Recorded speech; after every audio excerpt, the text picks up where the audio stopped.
A way to do this video unscripted. At the point of which I am finding myself, it would be hard for me to make any of this make sense. As you can see, I'm sitting here with a hat stuffed with tinfoil in it that is covering my ears. And this must seem pretty strange. And you are right. In fact, it is ridiculous that I am at this point. But let me explain to you why I have tinfoil over my ears.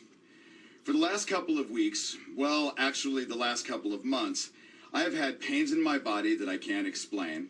I've had bouts of vertigo mixed with waves of nausea, and have found it virtually impossible to sleep, all due to this constant ringing that I have in my ears. Yesterday, I finally went to the emergency room, convinced that I had an ear infection, to be told that my problem was not an infection, but one of pressure. It seems that one eardrum is concaved in so tight you can see every bone in the eardrum, and the other is bulging out.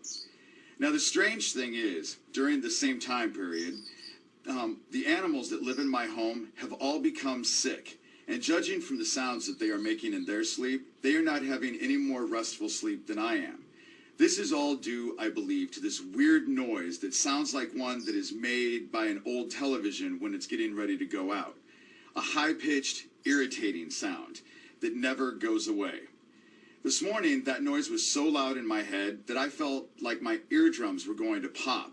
And it suddenly occurred to me that I have been here before, as a child, with this same noise and the same effect, which is the reason why I am sitting here with tinfoil over my ears. Because radio waves don't travel well through metal. You see, as a child, I was taught that energy, and especially sound, have powerful effects on the world around us, and especially when aimed at an individual. You see, certain radio frequencies, when aimed at a person, emit a sound that activates the brain in a way that never allows it to shut down, subjecting the victim to a constant ringing in the ears that keeps the brain from being able to reach a state of deep sleep, which the body needs in order to rejuvenate. This is what is being done to the prisoners at Guantanamo Bay, and is what made them so compliant that they would allow themselves to be subjected to such horrific humiliation. Sleep deprive a person for a long period of time, really any period of time, and eventually, due to the cell deterioration, their mind will break. I know through personal experience, as Colonel Michael Aquino was not only my teacher and mentor, but also my master and torturer, and through the most inhumane of methods, subjected me to experience in Omaha called a program called MK Ultra. And this is basic to those studies. However, although their toys are impressive, try as they might, not one of them defies the laws of physics. And so, because radio waves don't travel well through metal, I am now forced to wear tinfoil on my head to dull the noise. I can still hear it, it's still there, but like magic, my ears went from feeling like they were going to blow out of my head to suddenly not feeling anything but a minor irritation, because although it went from a roar to a hum like magic, the noise is still there, and I'm still conscious of it. Crazy as a loon, you might say. Well, before you tell yourself that what I am saying is impossible, you might want to check out this device sold in Europe called the tweeter, I believe. It emits a sound that only teenagers can hear. I guess we lose this range after we turn age 22 or so. So it is only a sound that they can hear. And it is being hung anywhere people don't want teens to gather at. And it seems quite effective from the news reports I've watched on it.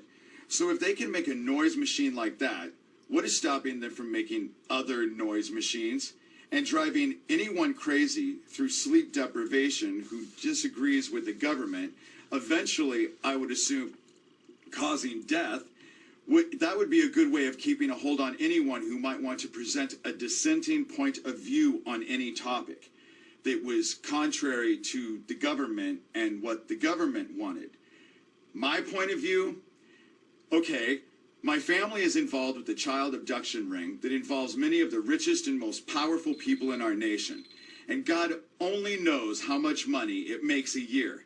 And I am trying to stop it so that people's children stop disappearing and ending up dead after living lives as sex slaves. The Franklin credit scandal and a myriad of child abductions concern what I'm trying to get done here. And the last time that this was looked at, it went straight to the White House. Only it was W's daddy running the show then. But no matter how rich and powerful these people are, or how old, it is my opinion raping and killing kids is wrong. And no matter how much money it makes, it must be stopped. Not to mention that it really pisses God off. But then, this is just my opinion, and what the hell do I know? I'm wearing tinfoil on my head.